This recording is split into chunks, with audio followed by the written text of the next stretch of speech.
This movie is to help those who have followed up the usual KC problems and are still having issues. To see what we're showing you in this movie, you'll need to get the carriage cover off. And if you need help, this video will do it. But Jack has shown you the process as parts of other videos, but in the one I'm showing you, he really focuses closely on it. Now, what we really went in for was a friend had the carriage apart to clean. Good. But he could not get the knob to walk this rack. And I call it a rack because of a device on your car called rack and pinion steering. This is the pinion gear, and that's what walks the rack, because when it's on its post, it can't go anywhere. And since there's teeth on the pinion and there's slots on the rack drive, it has to go where the knob rotates. Now, our friend says he took these circlips off here and here, and he wants to know what needs to be done to get this lined up again. Now, I'm going to show you without taking it off. It's not suggested that you do take it off.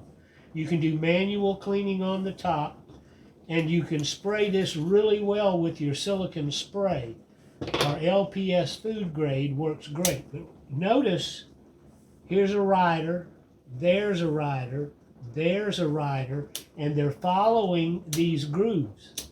You see how this one pops in when it gets to that spot. So these riders, and you can see your, well, CR, everybody knows, is carriage release, and that means these pawls are in. If you go to one of the knitting positions, now these pawls come out where they can ride the timing belt slots. So what I do is look at my cover. Okay, there's my CR position on the cover. So that means that that's as far as that will go in the clockwise position. If the cover were on, I'd be in CR. But now look, oh, I'm going backwards. So that's how I orient these things. All right, there's the CR position now, and we know that because these pawls are retracted in. So that's a way to double check that you've oriented your knob correctly? Yes, to make sure you get it where it's supposed to be. Now, if we're correct in positioning, there's SM, KC, NL. So we know we're right. So it doesn't matter when you're in here, you can pull the knob off. Start with the cover. Where do I want it to be when these pawls are retracted into the CR position? But if you'll notice, that's the rack all the way to the right. Now the rack is moving to the left as we rotate the knob. And you notice what happened here. See how it catches the tang? This is what cancels any button that might have been engaged. I'll show you. I'm engaged there, and they get canceled. So this has to line up. These followers have to line up, and I think I can show you. Yeah, see this spring right underneath here? There's a spring on this post, and the spring is what's keeping the follower following the channel. So there it is right there. Good view of it. This spring has to be in place. What is the follower? Okay, this is a follower. Okay. It's a post that accepts a track that's offered to it. There's one, and that's a position, that's a position, that's a position, that's a position. So it's got 4 positions. That follower follows this track. Same thing here, same thing here. So as you move the rack, every one of these followers must be in position. And like I said, they're spring loaded.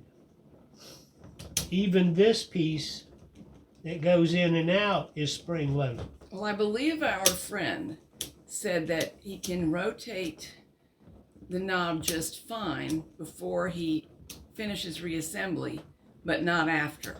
Right. Is that what he said? Because this is I- a little bit above my pay grade. Yeah, I believe that's what he's talking about, is that it doesn't operate the rack smoothly once he's got the Well, clips. not at all. He would have Right. to force it, and so Yeah. obviously that's a bad plan. He's quite correct. Never force it. What do you think he should be looking for in terms of what could be misaligned before reassembly? All right.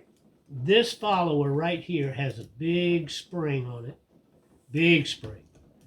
So, and you can see me moving the spring right now. Right there. There's the spring. Come on. But this is a big coil spring right here. Okay.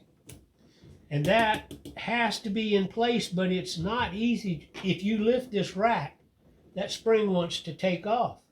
It's holding this follower into the notches created on the rack for those two positions. And you can hear them pop. So if the spring came loose during cleaning, the follower will not stay where it needs to be. No, no. And that is something that could be an issue. Right. In other words, I can move the spring with the screwdriver and you can see the follower moving with it. If the follower were not in its groove, it would be over here somewhere, because that's what the spring is going to do. That's how it keeps it in its track. Here's this end of the spring. You can see the size of that.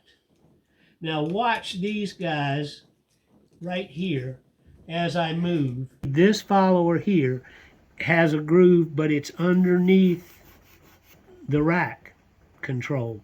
So you cannot see where that one's at under there unless you pick it up and you look around this way. But if all of these are in a non-tight, loose position, then you might be able to take the clips off, and I have done this, to replace this piece right here. We're watching right here. You see this piece move back? I'll move it again. See, it's going back and forth. That's changing something underneath the carriage. And we'll go down here and look at it, right in this area. See, it is moving this to allow the needle butt to come this way or to go that way. That's how we get our patterning, is the needle butt goes over what looks like a rise under here, but it actually pushes the needle butt down when it comes across here. And that's how the selector plate catches the needle and holds it when it comes through there. So you can see this movement and that movement, and that's what's happening with this follower right here. And this is the only place this follower occurs, is right there. And right there. You can't see it on this side with your knob in place. But so you've got two selections here and here that are controlled by the follower being in one notch or the other notch. And then another position, and it's completely out of the way. So this is why I don't suggest taking this apart. You can do all the lubricating you need to by running it all the way to one side, and you can see your springs and your followers and your butts. And over here you can see that same big spring there, right there. You can spray this one, then you go back the other way and you continue to spray. Now this is exposed, and you watch that right there. See this lever? There's one here, one there. This one's easier to see. It's pushing something right there. Okay, so it's made changes underneath here. Could you point with the screwdriver? Because, of course, your hand blocked. My hand always blocks. Let me get it up where we can watch it. See this little catch right here? It's spring loaded. It normally guides the needle butt this way, but when we activate it, now it's gone. So the needle butt's going to go straight out there.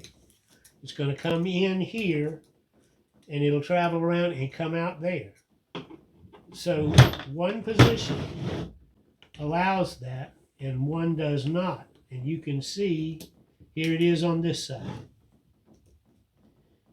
Now, some people receive machines in pieces because of a shipping problem or a previous owner. Right. So they don't have the choice of just moving things from side to side and cleaning and lubricating slowly. And some people make a mistake and accidentally take off more than they wanted to. Is there anything else that could be misaligned prior to assembly that could be in the way of function? Yeah, there's, let me see if I can get over here where you can see it. Notice this piece right here, again, screwdriver, not big fat finger. Notice this piece floats, and it only moves in one position. All right, if it's in that position and the rack is in this position, this won't work. It won't move smoothly if these two pieces aren't placed correctly. And you can see I'm moving it with the screwdriver. It just sits there. But if it's not lined up correctly, the rack's going to lock up when you try to move it this far. All right, let me get a closer picture of that. All right, there is the piece, and you see it move because this follower's going down toward you, and that's what moves this. So if you had this rack off, this follower has to be aligned correctly with that piece in order to drop this rack back on there and put the circlip in. So that's a problematic area right there, because these guys just float. I can move them by hand. So they're only floating. You can see, watch the follower move while I'm wiggling its reactor here. So these two guys there and the same two guys here, there's the control cam and there's the follower. And you see, as the follower goes in its groove, its reaction end is right here. But look how loose that is.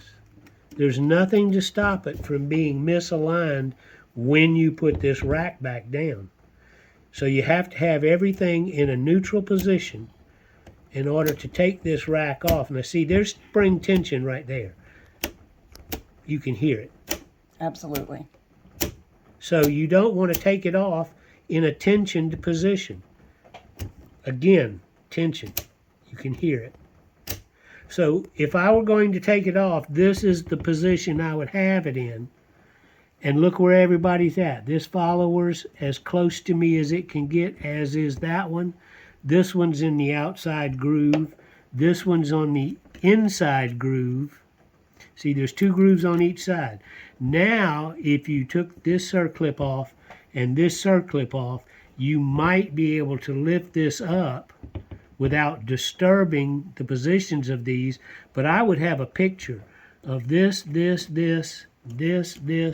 and you can't see this one. See, this follower here has a groove, but it's underneath the rack control. So you cannot see where that one's at under there unless you pick it up and you look around this way.